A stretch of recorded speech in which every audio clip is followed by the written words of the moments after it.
Caros amigos aqui do canal Via Romana, como vão? Sou o professor Rafael Queiroz. E nesse vídeo de hoje, pessoal, eu quero comentar sobre a ida do Papa Francisco ao Canadá, onde ele fez um meia-culpa e pediu perdão pela igreja supostamente ter cometido crimes contra crianças indígenas que eram levadas para escolas no Canadá, onde supostamente elas sofreriam maus tratos e uma conversão ao catolicismo forçada. Ou seja, há mais ou menos um ano construiu-se uma narrativa lá no Canadá de que numa dessas escolas teriam descoberto túmulos onde essas crianças, algumas delas que foram vítimas de maus tratos, teriam sido enterradas. Então começou a se fazer um grande fuzuê em torno dessa história.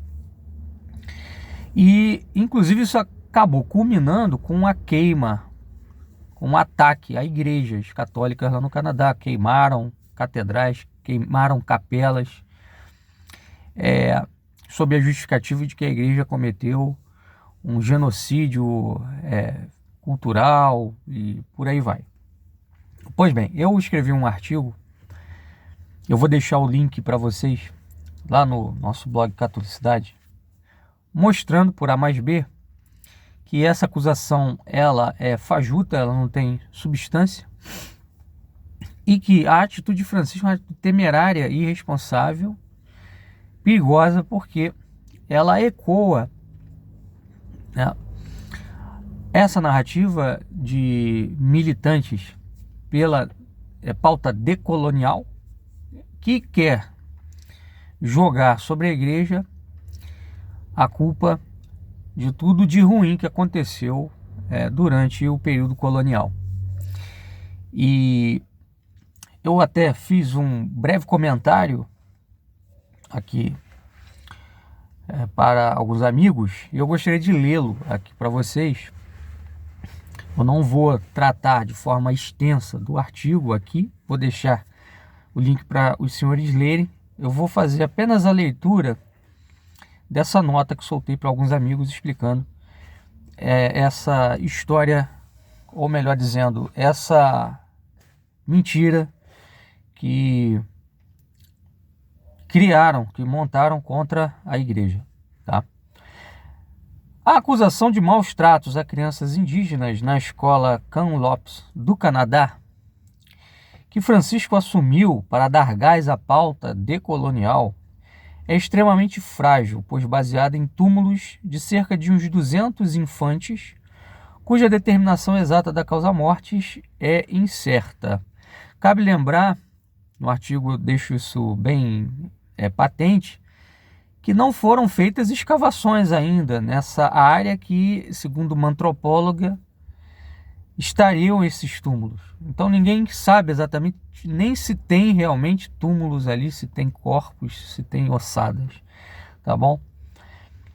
Bom, mas mesmo que essas mortes tenham sido por maus tratos, é uma quantidade ínfima frente ao número de alunos que passaram por lá. Segundo as estatísticas, cerca de 150 mil alunos passaram por essas escolas voltadas para crianças e jovens indígenas, tá? Chamadas escolas de residências. Há quem fale de 4 a 6 mil crianças mortas nas escolas de residências, né? Tem uma narrativa lá no Canadá em que uns falam de 4 mil, outros de 5, outros de 6 mil, por aí vai. Lembro que a mortalidade infantil era alta no mundo todo, até um século atrás, quando a atividade das escolas de residências começaram. Admitindo esses números, teríamos cerca de 3 a 4% de falecimentos, o que me parece estar dentro do padrão de mortalidade infantil típica da época. Logo, o endosso de Bergoglio a esta acusação é uma irresponsabilidade, sobretudo porque ela vem sendo ecoada para promover queima de igrejas no Canadá e posterior eliminação do cristianismo, através de um acerto de contas com a igreja por supostos crimes cometidos na era colonial. A acusação de genocídio cultural é baseada em normas e convenções da ONU que, pasmem, sequer existiam quando as escolas de residências começaram. É como fazer a lei retroagir, um absurdo em termos penais. Mas ainda há que dizer que, historicamente, quase todos os povos que se estabelecem como dominantes impõem sua cultura sobre os demais. Os bárbaros destruíram boa parte da cultura clássica. A Biblioteca de Alexandria foi destruída pelas invasões árabes. Quem deveria pagar por isso? Derrubar o legado histórico para corrigir genocídios, entre aspas, culturais, significa que não restará mais nenhuma cultura ou civilização ou história. Daí então voltaremos à Idade das Pedras. Então foi esse o comentário que fiz para esclarecer alguns amigos. Só para reforçar, eu queria deixar claro, né, mais uma vez, que não foram feitas escavações, tá? Portanto, não existe uma comprovação efetiva da existência desses túmulos. Esse número de 4 a 6 mil crianças mortas nessas escolas não é comprovado, é uma conjectura. E mesmo que fosse, restaria ainda determinar se morreram por maus tratos, né? E isso exigiria uma investigação extensa, profunda, que não existe, não foi feita. Então, nesse artigo que eu vou deixar aí o link para vocês lerem, esses historiadores, alguns historiadores lá do Canadá, né, como o Jacques Ruillard, o Tom Flanagan e outros, eles dizem o seguinte: é uma acusação frágil, não tem fundamentos históricos, não tem documentação suficiente para sustentá-la, tá? E que muita gente não opõe resistência, né? Por quê? Porque teme parecer politicamente incorreto, dado que hoje, né, é uma pauta, né, essa coisa de reconhecer que, olha, houve abusos e escravidões e brutalidades cometidas contra os índios da América, tá? Então não seria de bom tom negar que isso tenha acontecido. Bom, a gente sabe muito bem que ao longo de todo o processo de colonização houve sim brutalidades, é inegável, né? Mas há que pesar exatamente as responsabilidades, e a gente não pode também deixar de reconhecer que na própria sociedade indígena brutalidades aconteciam também. Lembrar que aqui no Brasil, por exemplo, né, os índios, né, na quase sua generalidade, né, a maioria das tribos, praticavam canibalismo, entre outras coisas. Os próprios tupi-guaranis, quando entraram aqui na América do Sul por volta do século XIII depois de Cristo, como mostram estudos arqueológicos recentes, eles chacinaram as populações que viviam aqui, populações indígenas mais antigas, mais primitivas, tá?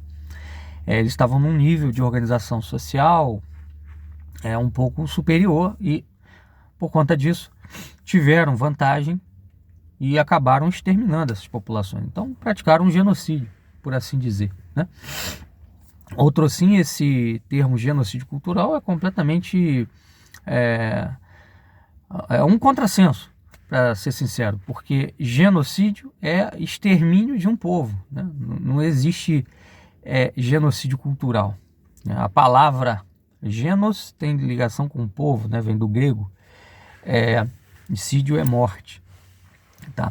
Então, como eu falei, esse processo de dissolução, destruição cultural, ele é um processo que acontece na história com muita frequência, tá? Os próprios indígenas que se estabeleciam como populações dominantes numa área, eles exterminavam a cultura de grupos rivais que eram eliminados ou escravizados, né? Então, se a gente pega, por exemplo, ali no México, né, os astecas, quando eles se tornaram dominantes, eles espalharam a cultura deles pelo Vale do México, né? E que é o que a gente tem hoje, né? A cultura de outras populações que estavam ali submetidas desapareceram. Enfim, então era isso que eu tinha a dizer, pessoal. Fiquemos atentos a essas tramas que são urdidas contra a Igreja de Nosso Senhor Jesus Cristo. E rezemos para que o clero acorde e ofereça resistência a tudo isso. Um abraço, até a próxima. Fiquem com Deus.